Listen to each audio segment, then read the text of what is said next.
Presidente del Parlamento friulano e sorridendo, mi ha detto qualche giorno fa, perché lui mi manda WhatsApp, siccome non paga, come tutti i presidenti, È un benefit. è un benefit, e mi manda i suoi messaggi, no?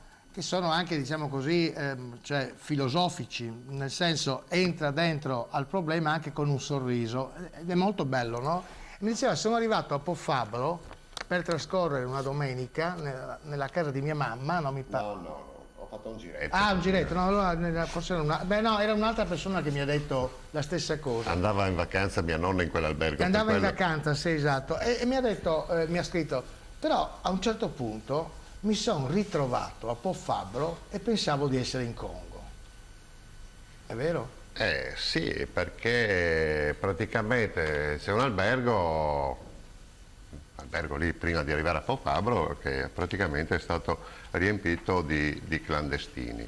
Allora io non è che faccia un problema su quelli che vengono dall'estero, no, per me non sono un problema se lavorano, se si comportano degnamente, eccetera, eccetera. Clandestino per me è anche un americano che arriva qui senza i documenti in regola, quindi anche un israeliano, Anche cioè, uno svizzero, purtroppo... Perché nel collettivo immaginario degli imbecilli è che quando chiudi gli occhi e dici clandestino extracomunitario vedi subito nero, e non è così. Io ho tantissimi clienti. I cinesi sono extracomunitari. Ho tantissimi clienti che vengono in negozio che sono degli ottimi lavoratori, persone bravissime, squisite, però ce ne sono anche tra quelli clandestini di squisiti, però rimangono dei clandestini. Poi io ho fatto una riclassificazione qui perché ci raccontano un sacco di balle, soprattutto i giornali. Fanno la classifica delle regioni con più clandestini, che ospitano più clandestini, però non considerano il numero di abitanti, quindi mettono il Friuli al 12° posto secondo questa classifica farlocca, però riclassificando secondo il